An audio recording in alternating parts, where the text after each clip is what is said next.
Ça veut dire que maintenant, comme nos sages disent, Akitsu veranenu shochne afar, réveillez-vous et chantez les résidents de la poussière. Emet meret titzmach, la vérité, elle va pousser de la terre. Et Rabbi Nathan, il nous a expliqué que la vérité, elle va pousser de ceux qui sont les résidents de la terre, de ceux qui sont par terre, de ceux qui sont sous terre, de ceux qui sont par terre complètement. C'est de eux, parce qu'en fait, il n'y a personne qui peut voir la grandeur du tzaddik que quelqu'un qui est malade.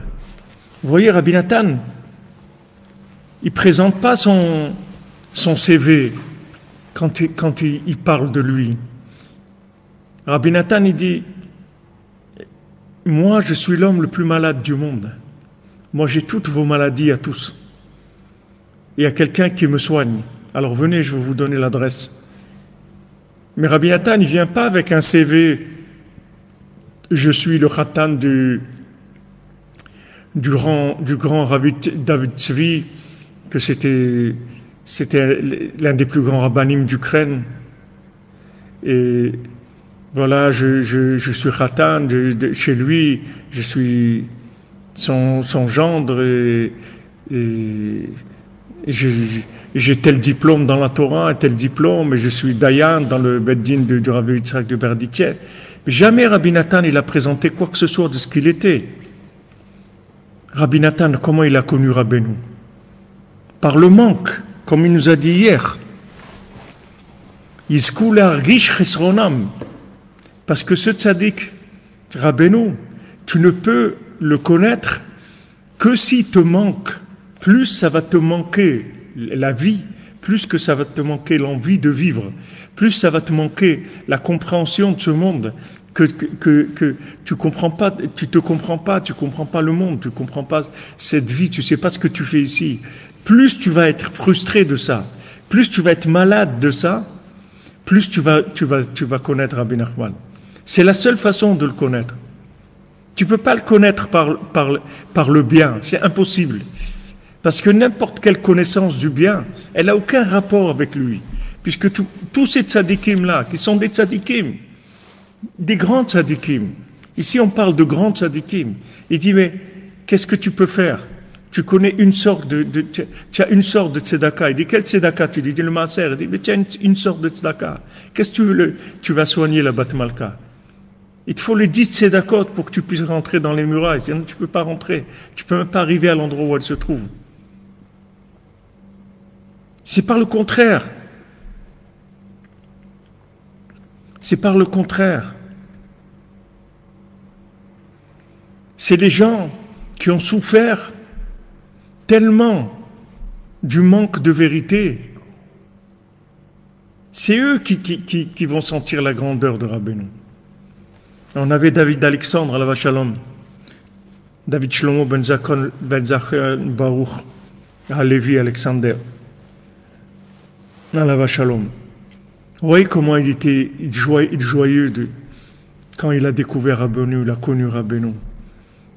À je ne sais pas quel âge, 70 ans, il a connu Rabbeinu.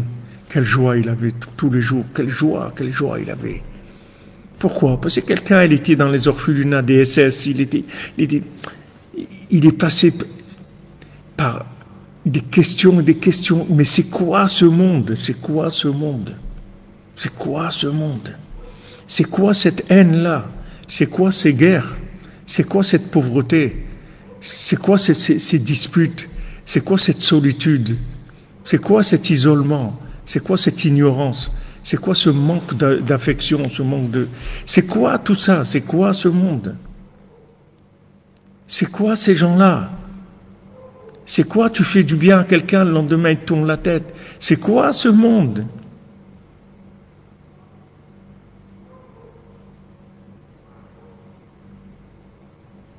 Plus quelqu'un, il va sentir ce grand point d'interrogation. À quoi il sert ce monde? Mais il sert à rien, ce monde. Il sert à rien. À quoi il sert ce monde? Plus quelqu'un il va être malade de ça, et plus il va connaître Rabbeinu. Mais il n'y a pas d'autre moyen.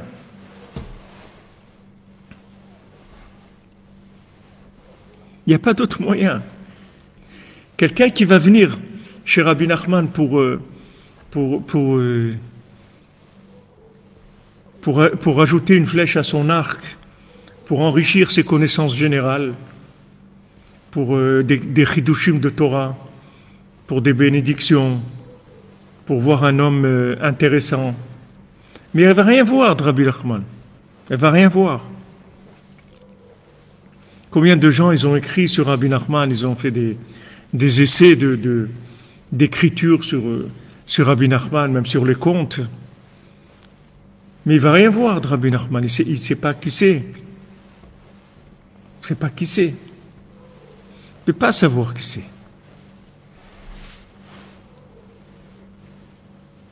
Il n'y a que ceux qui sont arrivés à point limite zéro, qui sont arrivés à un moment c'est pas de la dépression, il n'y a rien, il n'y a plus rien dans ce monde. Il n'y a plus rien. Quelqu'un qui se rend compte que ce monde-là, il n'existe pas en fait. Parce que tout ce qu'il y a dans ce monde, ça ne vaut rien du tout. C'est tout faux. Il n'y a rien. Il n'y a aucune finalité, il n'y a aucune suite, il n'y a rien du tout.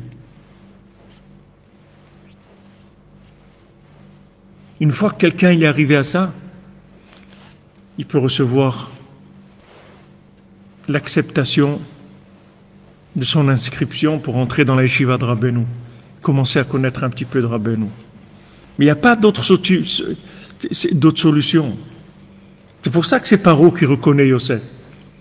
Parce que c'est un homme tellement détruit, tellement dans le mal, que lui, quand il voit Yosef, il voit le maître, il voit celui qui maîtrise le bien, il voit celui qui a tout ce qui lui manque, il le trouve chez lui. Et à ce moment-là, il commence. Après, il commence l'aventure avec Yosef. Mais ne croyez pas. Ne croyez pas qu'il y a une autre façon d'arriver. Et tout ce qu'on a passé comme incompréhension, et qu'on continue à passer, toutes les souffrances, toutes les incompréhensions, en fait, c'est ça qui nous rapproche du tzaddik.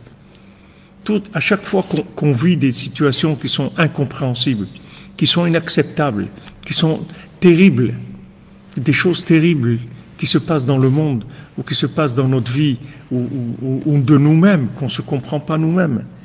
C'est ça qui nous amène chez le tzaddik. C'est ça qui nous permet de le comprendre. C'est ce qu'on a vu hier. Quand ils auront le mérite de pouvoir sentir ce qui le manque, la frustration. La frustration, mais sans yiouch. On ne se désespère pas, mais on a à la limite. Pourquoi Rabbeinu dit « En shum yiouch ba'olam klal » Vous savez combien de gens ils rigolent de cette phrase-là? Vous savez combien de gens ça les fait rire? Combien de gens qui disaient comme ça, je me souviens d'un air narquois, « Un yiouch, hein? Un yiouch » Ils se moquent. Ils se moquent. C'est normal, ils ne cherchent rien du tout. Et il va voir yiouch de quoi? De yiouch de quoi? Quoi voir yiouch? Il ne cherche rien. C'est sûr qu'il n'y a pas de yiouch pour quelqu'un qui cherche rien du tout. Mais quelqu'un qui cherche la vie, quelqu'un qui cherche l'amitié, quelqu'un qui cherche la vérité, quelqu'un qui cherche l'intégrité, de dire quelqu'un en qui je peux avoir confiance dans ce monde-là. Même en moi, je ne peux pas avoir confiance. Je vois que moi-même, je ne me respecte pas. Même mes croyances à moi, j'arrive pas à les respecter. En qui je vais avoir confiance? Qui est-ce que je vais trouver que je peux m'appuyer 100% sur lui? Quelqu'un qui va jamais me décevoir. Jamais. Où il est cet être-là? Voilà, il est là. Mais si vous n'arrivez pas à ça, vous n'allez pas le trouver. Vous n'allez pas le trouver. C'est pour ça que les gens ils sont loin de Rabbi Nachman. C'est ça la stara. C'est ça qu'il est caché. Il est caché parce que les gens ne sentent pas combien ils sont malades, combien le monde est malade. Les gens ne sentent pas ça. Les gens, ils vivent, ils s'arrangent. Alors ils ont trouvé, quand ils voient que c'est difficile, alors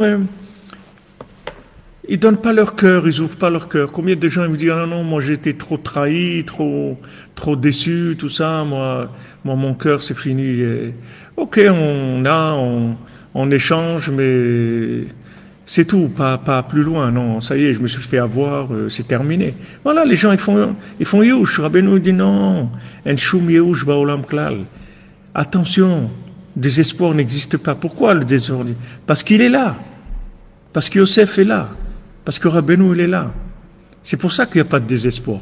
Sinon, c'est le désespoir. C'est un monde qui ne sert à rien. Si on ne trouve pas Yosef, ce monde, il ne sert à rien. Si on ne trouve pas le tzaddik. Donc ne vous étonnez pas de tout ce que vous avez pu passer, tout ce que vous passez comme difficulté dans votre vie. Parce que c'est la seule chose c'est l'archara, c'est la chose qui nous rend aptes à pouvoir entrer dans la yeshiva de Rabbeinu.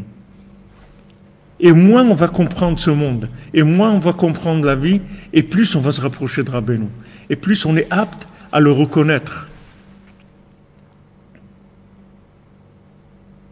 Parce que ce mendiant-là, il n'a pas de main, il n'a pas de pied, il est bossu, il est aveugle, il bégaye, il est sourd, il a le cou tordu, il a tout pour plaire, comme on dit. Voilà à quoi il ressemble. Une fois que tu seras arrivé à ça, que tu vas voir que tu n'as pas de main, que tu n'as pas de pied, que tu es aveugle, que tu n'entends pas, tu es muet, tu parles, personne ne t'entend.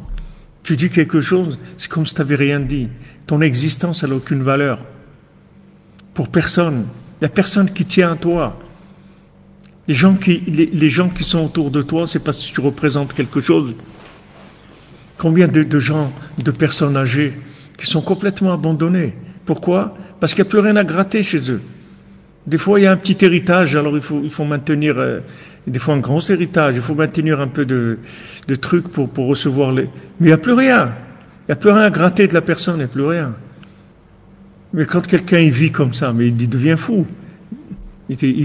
Rabbeinu dit, ne te désespère pas, parce que je suis là. Et tout ce que tu as passé là, c'est pour trouver le tzaddik, c'est tout. Et une fois que tu as trouvé le tzaddik, ça y est. Ça y est. Tu as réussi ton passage sur terre. Ça y est, tout est fini. Ça y est. Tu as tout réparé. Seulement pour arriver là,